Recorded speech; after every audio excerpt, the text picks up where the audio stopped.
Hare Krishna. So ఈ పురుషోత్తమ మాసం సందర్భంగా ఈరోజు మనం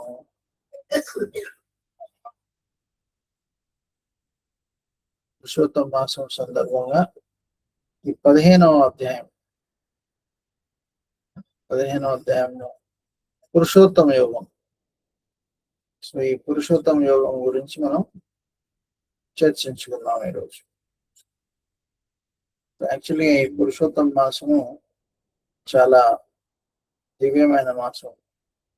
చాలా మంది దీని మలమాసము అంటారు, కానీ ఈ పురుషోత్తమ మాసం అధిక మాసం. ఒకసారి అందరూ దీన్ని మలమాసం అని చెప్పడం వల్ల అది కృష్ణుడి దగ్గరికి వెళ్ళినప్పుడు కృష్ణుడు ఏమంటారంటే నేనే నిన్ను స్వీకరిస్తాను అని చెప్పి, అప్పుడు ఈ మాసం అన్నిటికంటే చాలా మంచి మాసము అని పేరు ప్రఖ్యాతలు పొందారు. ఆ పేరుతోనే నేను పిలుచుకుంటారు. అలానే దీన్ని పాటించిన వారి అందరికీ కృష్ణ భక్తి తొందరగా దొరుకుతుంది అని కృష్ణుడు చెప్పారు. సో అలానే ఈ పురుషోత్తమ మాసంలో మనము పురుషోత్తమ యోగం చర్చించుకోవడం కూడా భగవంతుడి యొక్క విశేషమైన కృప అని చెప్పవచ్చు. ఓకే, సో ఒక నిమిషం. ఓం అజ్ఞానతిమిరంధస్య జ్ఞానాంజనశలాకయ చక్షురున్మిలితం येन తస్మై శ్రీ గురవే నమః. ఓం విష్ణుపదాయ కృష్ణప్రేష్ఠాయ శ్రీమతే భక్తి వేదాంత స్వామి నిత్యానంద నమస్తే సరస్వతే గౌరవాణి ప్రచారం నిర్విశేష శూన్యవాది పాశ్చాత్య దేశత. జై శ్రీ కృష్ణ చైతన్య ప్రభు నిత్యానంద శ్రీ అద్వైత గదాధర్ శ్రీవాసాది గౌరభక్త. హరే కృష్ణ కృష్ణ కృష్ణ హరే హరే, హరే రామ్ రామ్ రామ్ హరే కృష్ణ. సో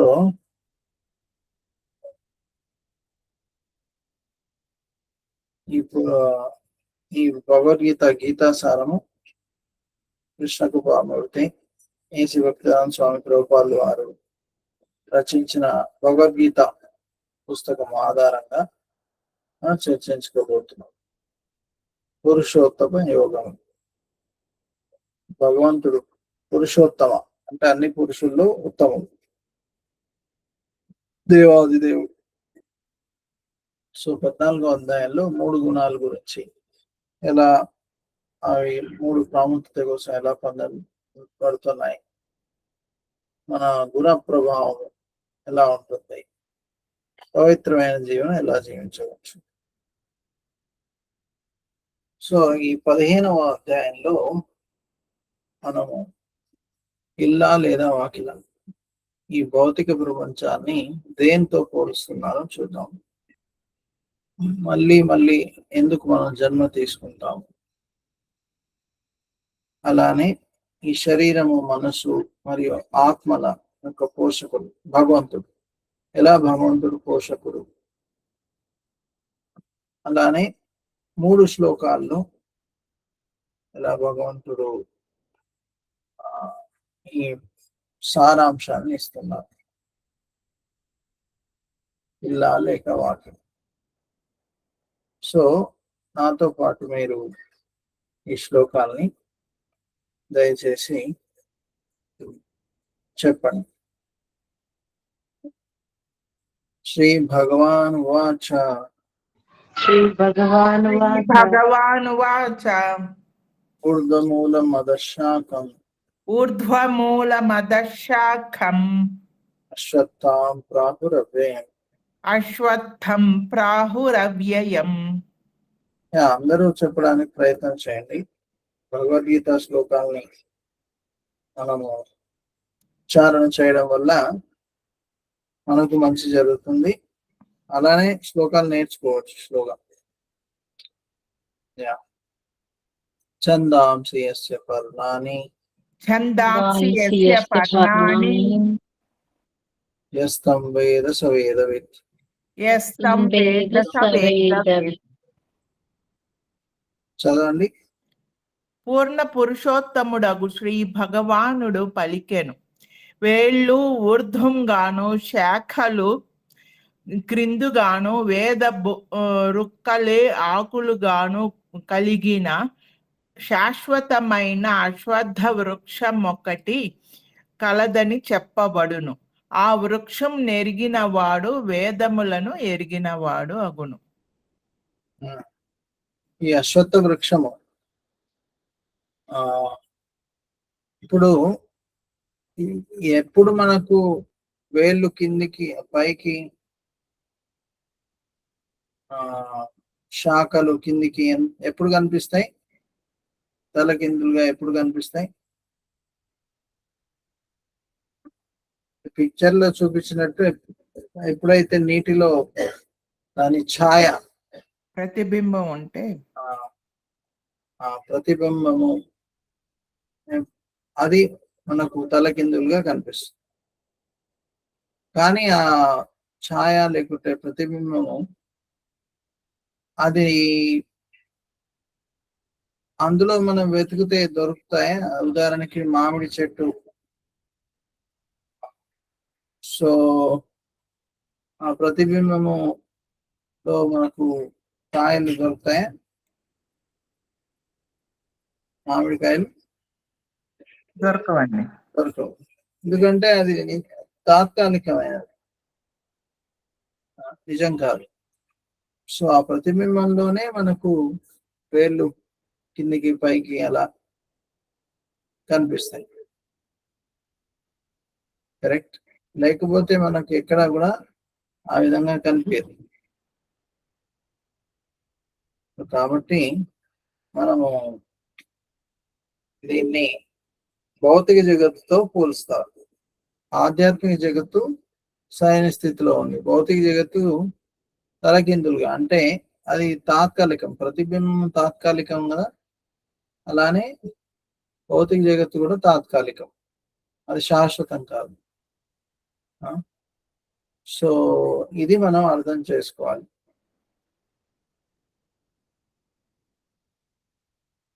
సో ఇది అర్థం చేసుకున్న వారు ఏంటి సరిగా అర్థం చేసుకున్నట్టు అని చెప్తున్నారు. ఇది అర్థం చేసుకొని వారు దేన్ని సరిగా అర్థం చేసుకున్నారు. సో ఇక్కడ చెప్తున్నారు, ఈ వృక్షము నెరిగిన వారు వేదములను నెరిగిన వారు. వృక్షాన్ని నెరగని వారు దాన్ని సరిగా అర్థం చేసుకోనండి. రైట్. సో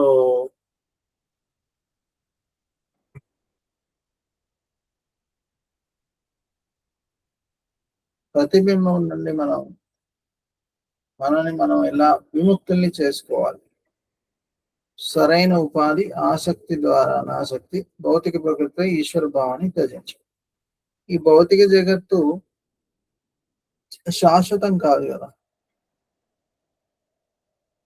మనం ఈ శరీరం అనుకుంటున్నాం, కానీ ఈ శరీరం కూడా ఒక ప్రతిబింబం లాంటిదే, అశాశ్వతమైంది.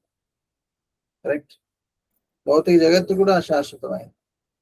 మనకు నిజమైన ఉపాధి ఏంటి? మనం జీవేర స్వరూపై కృష్ణేరి నిత్యదాస్, మనం భగవంతుడి యొక్క దాసులం. సో ఇది మర్చిపోయి మనం ఏమనుకుంటున్నాము? ఈ శరీరం శాశ్వతం అని అనుకుంటున్నాం. సో అది మనం చేసే తప్పు. కరెక్ట్. ఈ శరీరం ఎప్పుడూ శాశ్వతం కాదు, కేవలం ఆత్మనే శాశ్వతం. సో ఇది గ్రహించిన వారు సంతోషంగా ఉండగలుగుతారు. సో ఇవంతా ఈ భౌతిక జగత్తు ఇది కూడా భగవంతుడు తయారు చేశారు. భౌతిక జగత్తు ఇది మనది కాదు, మనతో శాశ్వతంగా ఉండదు.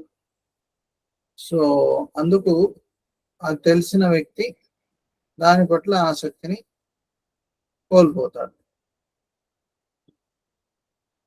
సో ఒకసారి ఒక రాణి నదిలో స్నానానికి వెళ్ళినప్పుడు తన ఆభరణాన్ని నది ఒడ్డున వదిలేస్తుంది. సో వచ్చే వరకే ఆభరణం ఒకటి కనిపించదు. సో ఎంత వెతికినా దొరకదు. ఆఖరికి అనౌన్స్ చేస్తారు ఏమని, ఎవరైతే ఆభరణం వెతుకుతారో వారికి సరైన బహుమతి ఇస్తాము. సో ఒక వ్యక్తికి దొరుకుతుంది, నీటిలో కనిపిస్తుంది, కానీ అతను చేయి పెడితే చేతికి అది రాదు. సో అతను ఆశ్చర్యపడతాడు, అరే నాకు కనిపిస్తుంది కానీ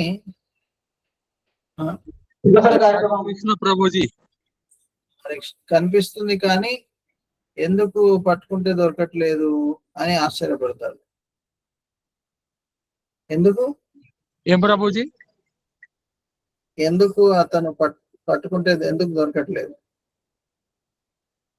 ప్రతిబింబం కాబట్టి. అది ప్రతిబింబము కాబట్టి అతను వెతికితే దొరకట్లేదు.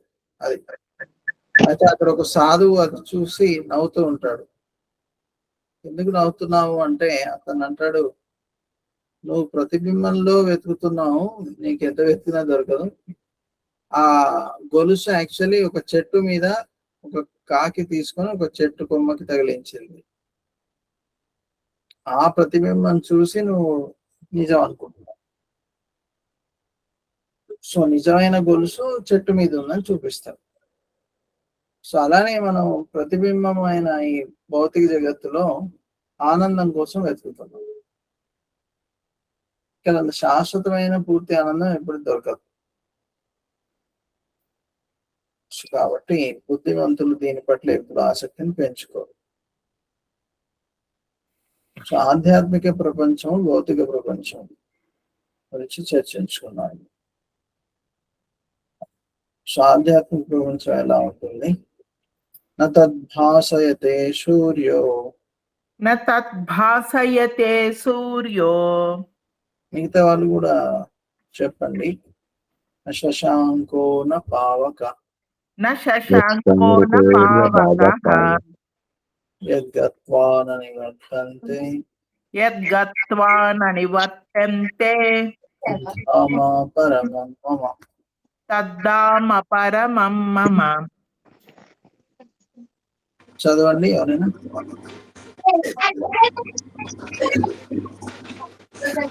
ఎవరైనా చదవని వారు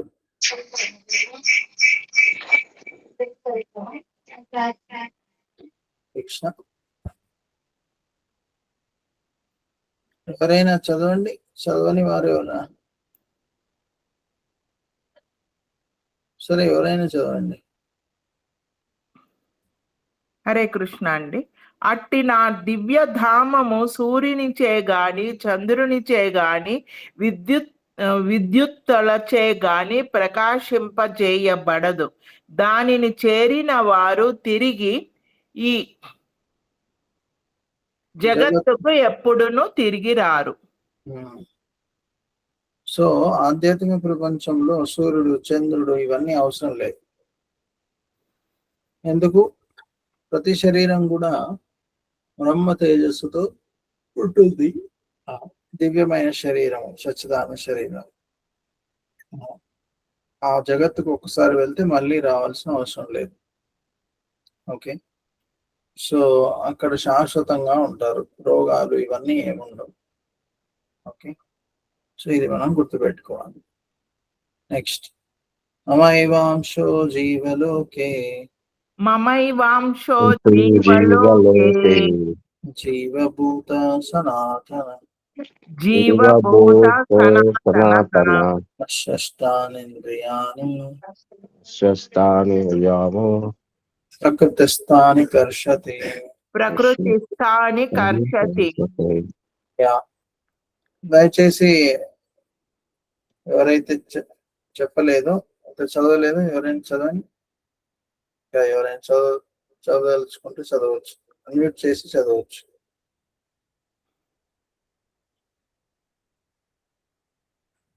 హరే కృష్ణ.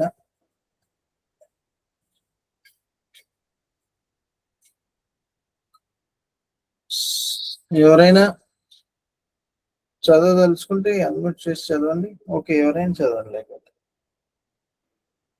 ఈ బద్ధ భౌతిక జగమునందలి జీవులందరూ నా శాశ్వతాంశాలు. బద్ధ జీవనం కారణంగా మనసుతో కలుపుకొని ఆరైన ఇంద్రియములను గూడి వారు తీవ్ర సంఘర్షణ కావించుచున్నారు. హరే కృష్ణ.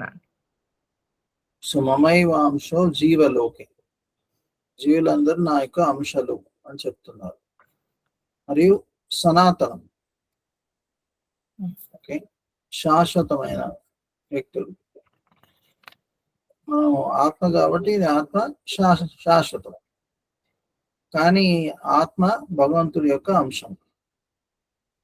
సో కానీ భౌతికతలో రావడం వల్ల బద్ధ జీవులై ఉన్నాము. ఈ మనసు ఇంద్రియాలు తీవ్ర సంఘర్షణ ఎదుర్కొంటున్నారు.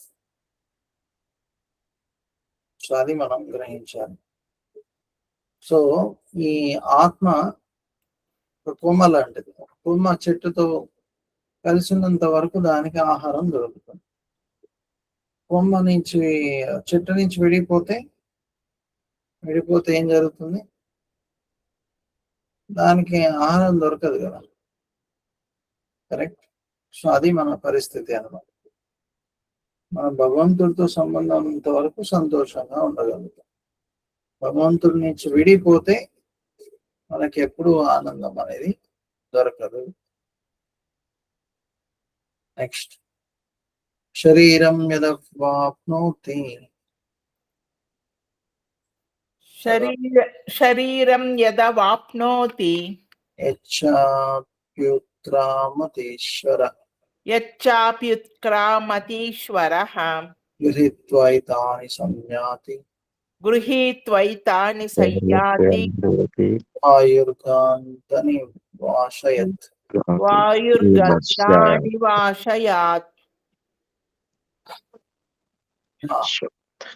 ఎవరైనా చదవండి దయచేసి. ఎవరు చదవట్లేదు ఈరోజు. హరే కృష్ణ. హరే కృష్ణ. వాయువు గంధమును మోసుకు కొనిపోనట్లు జీవుడు ఈ భౌతిక జగమున విభిన్నములైన తన భౌతిక భావ సంస్కారములను ఒక దేహము నుండి వేరొక దేహమునకు కొనిపోచుండును. ఈ విధముగా అతడు ఒక దేహమును గ్రహించి తిరిగి వేరొక దేహమును గ్రహించుటకై దానిని విడిచిచుండును. హరే కృష్ణ. సో ఇక్కడ ఏం చెప్తున్నారు? వాయువు గంధము తీసుకొని పోతుంది, అలానే జీవుడు తన సంస్కారములను ఒక దేహం నుండి వేరొక దేహానికి తీసుకొని పోతాడు. అంటే మనకు సూక్ష్మ శరీరం, బాహ్య శరీరం రెండు ఉంటాయి. మనం చూసేది బాహ్య శరీరం, ఇది పంచమహాభూతాలతో చేసింది. సూక్ష్మ శరీరము మనసు, బుద్ధి, అహంకారంతో చేశారు. చనిపోయినప్పుడు మనం ఈ బాహ్య శరీరాన్ని వదిలేసి సూక్ష్మ శరీరంతో బయటికి వెళ్తాం. మన మనసులో ఉన్న కోరికల మేర ఆ జీవి మళ్ళీ ఒక కొత్త శరీరాన్ని స్వీకరిస్తాడు. సో ఎలాంటి శరీరాన్ని స్వీకరిస్తాడు? అంటే తన కర్మ మరియు కోరిక దాన్ని బట్టి అతను జన్మ తీసుకుంటాడు. సో ఈ భౌతిక ప్రకృతి పునర్జన్మ మళ్ళీ మళ్ళీ తీసుకోవాల్సి వస్తుంది. సో పునర్జన్మ వలయం ఈ భౌతిక జగత్తు. సో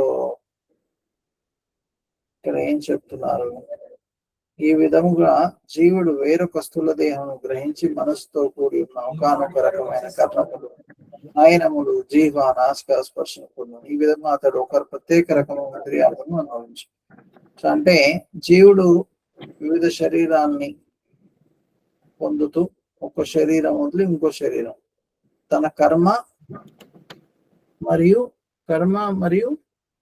తన కోరిక, సో ఈ రెండింటిని బట్టి అతనికి శరీరం దొరుకుతుంది. ఓకే, అతను ఏ విధమైన కర్మ చేశాడు, మళ్ళీ అతనిలో కోరిక. కేవలం మనిషి, మనం ఏమనుకుంటాం, కేవలం మనిషి రూపాన్ని పొందుతాడేమో అని అనుకోకూడదు. యాక్చువల్లీ మనం చెడు కర్మ చేస్తే మనము ఏ జాతిలోనైనా పుట్టవచ్చు. జంతువు, పక్షి, వృక్షాలు ఈ విధంగా కూడా పుట్టే అవకాశం. నెక్స్ట్, మూర్ఖులు దీన్ని తెలుసుకోలేరని చెప్తున్నారు. ఎందుకు? వారు తన దేహం ఏ విధంగా విడిచిపెడతాడు, ప్రకృతి గుణ ప్రభావంలో ఏ రకమైన దేహం అతను అనుభవిస్తాడు, మూర్ఖులు తెలుసుకోలేరు. కానీ జ్ఞాన శిక్షణ పొందిన నేత్రాలు కలిగిన వాడు ఇదంతా చూడగలుగుతాడు. సో బుద్ధిమంతులు దాన్ని అర్థం చేసుకోలేరని చెప్తున్నారు. ఏంటిది? దేన్ని అర్థం చేసుకోలేరు? ఏ దేహము అంటే పొందుతారు, ఏ దేహాన్ని పొందరు, భవిష్యత్తులో ఎలాంటి శరీరం దొరుకుతుంది, అది వారికి తెలియదు. కానీ ఎవరైతే ఆధ్యాత్మిక జ్ఞానం ఉన్నవారు అర్థం చేసుకోగలుగుతారు. ఏంటి అర్థం చేసుకోగలుగుతారు? ఏ శరీరం వచ్చే జన్మలో దొరుకుతుంది, ఏ శరీరం దొరకదు. సో మన శరీరము, మనసు, ఆత్మల యొక్క పోషకుడు భగవంతుడు. ఎలా? భగవంతుడు ఏమంటున్నాడంటే, సమస్త జగతమునందలి అంధకారము, ఎవరైనా చదవండి. సమస్త జగమునందలి అంధకారమును నశింపచేయు సూర్యుని తేజస్సు నా నుండి ఉద్భవించుచున్నది. అదే విధముగా చంద్రుని తేజస్సు మరియు అగ్ని తేజము కూడా నా నుండియే కలుగుచున్నది. సో సూర్యుని తేజస్సు లేదే మనం జీవించలేము. చంద్రుడి తేజస్సు లేని కూరగాయల రుచి అనేది ఉండదు. ఇవన్నీ భగవంతుడే మనకు ఇస్తున్నాడు. నెక్స్ట్, శరీరమును భగవంతుడు ఎలా పోషిస్తున్నాడు? గామవిష్య చ భూతాని ధారయామ్యహ మోజసా పుష్ణామి చౌషధి సర్వ సోమో భూత్వా రసాత్మకః.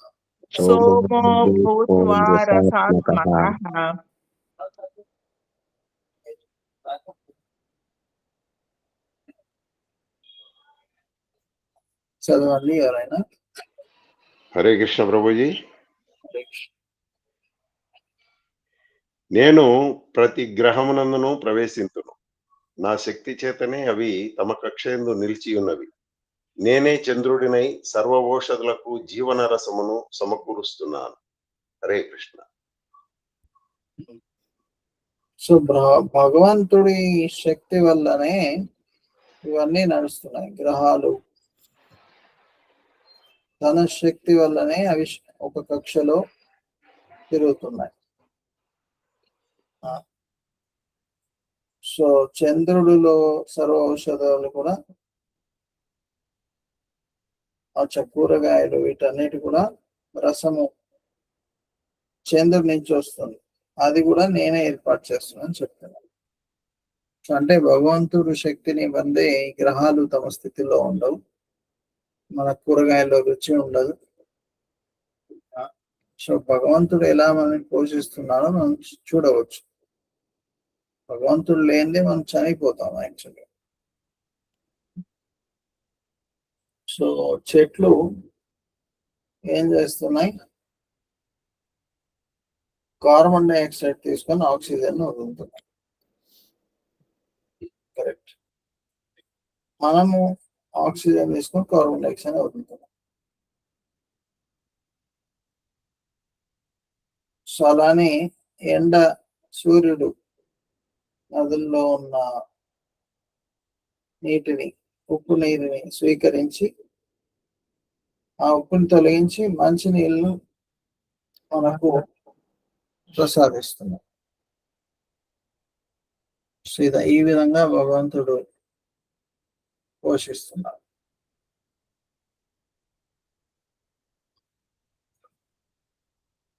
సో 4 విధమైన ఆహారాన్ని భగవంతుడు జీర్ణం చేస్తున్నాడని చెప్తున్నాడు. ఏంటి ఆ 4? నమిలేవి, చీకేవి, తాగేవి, నాకేవి. ప్రాణుల దేహం నందు జఠరాగి నేను ప్రాణ పానవాయులతో కూడి నేను 4 విధమైన ఆహారం పచనం చేయించున్నాను. సో భగవంతుడు పచనం చేయకపోతే అది కాదు. సో ఆత్మ మరి శరీరం యొక్క పోషకుడు భగవంతుడు. ఏ విధంగా చూద్దాం.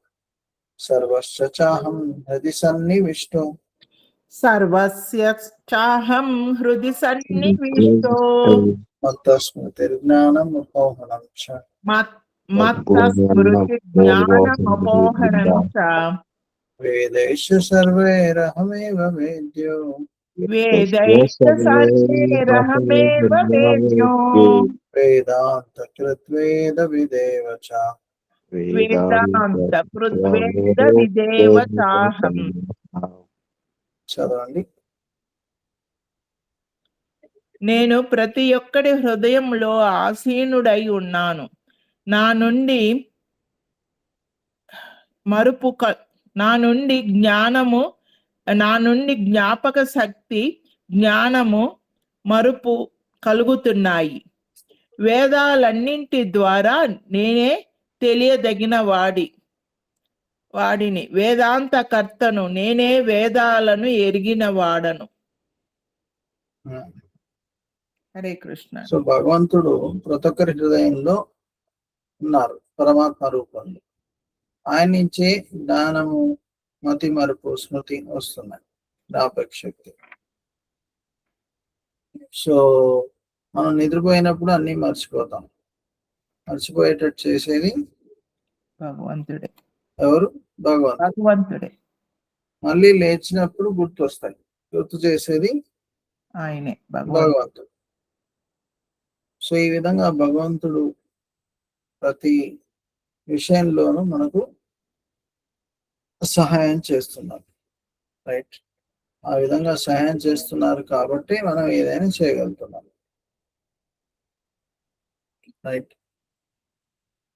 సో అది మనము గ్రహించాలి.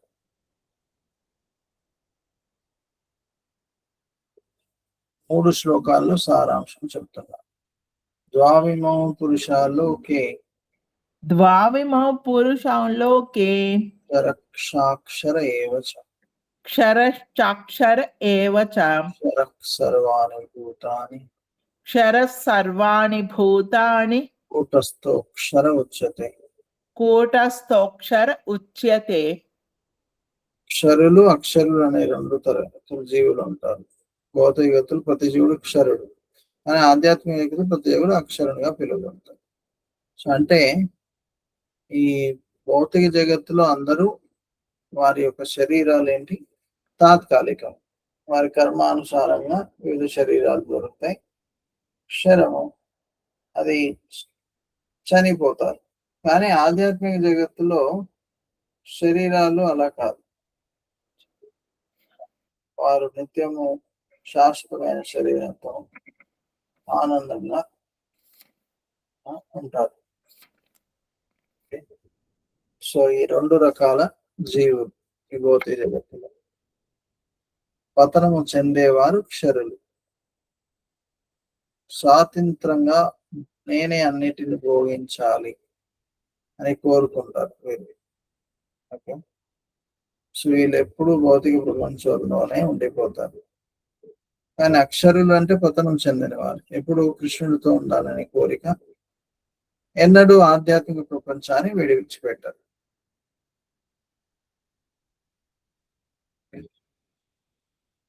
సో నెక్స్ట్, దేవాది దేవుడు, ఉత్తమ పురుషస్వాంత ఉత్తమ పురుషస్వాంత స్వామ్య పరమాత్మేత్యుత్తః వృతః పరమాత్మేత్యుదాహృతః లోకత్రయమావిశ్య యో లోకత్రయమావిశ్య విభక్త్యవ్యయ ఈశ్వరః. బిభర్త్యవ్యయ ఈశ్వరః.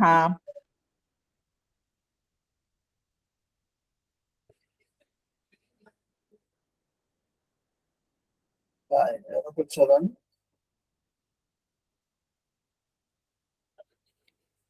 ఈ ఇరువురు గాక మూడు లోకములందును ప్రవేశించి వాటిని భరించు సాక్షాత్తు అవ్యయ ప్రభువును పరమాత్ముడును అగు ఉత్తమ పురుషుడు కలడు. హరే కృష్ణ. ఒకరి క్షరులు అక్షరులు, అది కాకుండా ఉత్తమమైన పురుషుడు, పరమ పురుషుడు భగవంతుడు, అది వేరే. అదెవరు? పరమాత్మ కృష్ణుడు. సో ఆయనకి జీవులకు తేడా ఏంటి? అణువు విభు, మనం చిన్న వ్యక్తులం, భగవంతుడితో పోల్చుకుంటే తుచ్చ జీవులం, అది తేడా.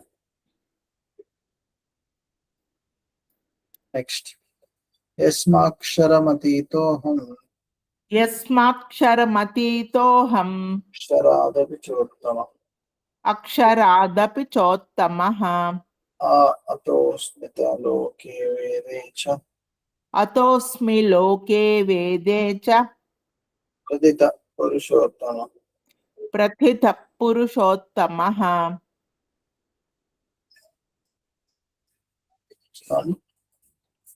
క్షర అక్షర పురుషులకు అతీతుడును ఉత్తమోత్తముడును అగుటచే నేను జగమునందును మరియు వేదములందును పురుషోత్తమునిగా ప్రసిద్ధి నొందితిని.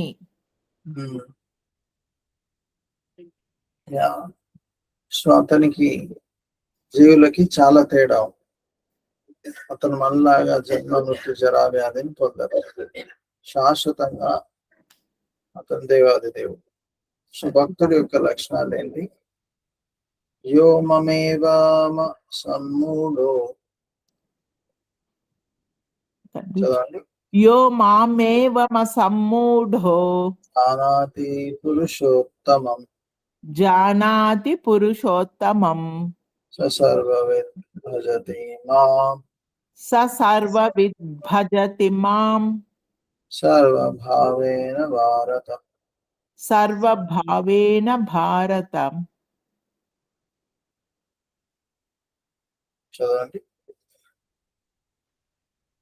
ఓ భారత, సంశయరహితముగా నన్ను పురుషోత్తముడని తెలియగలిగిన వాడే సర్వము నెరిగినవాడు. అందుచే అతడు నా సంపూర్ణమగు భక్తియుక్త సేవలో నిమగ్నమగును.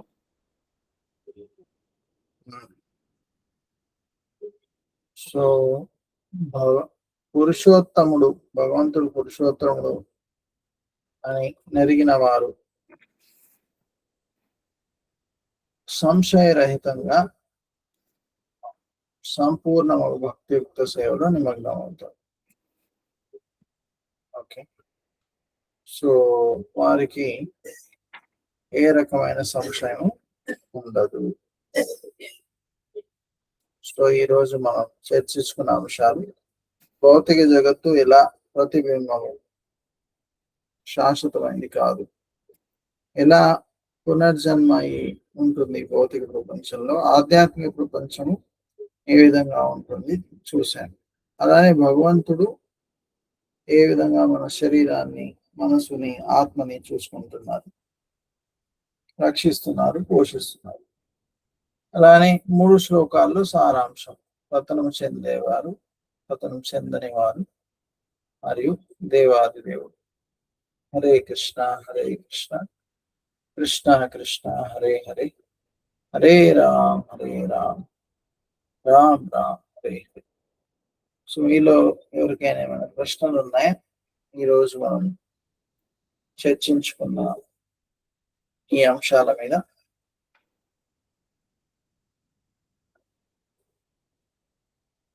పదిహేనవ అధ్యాయం.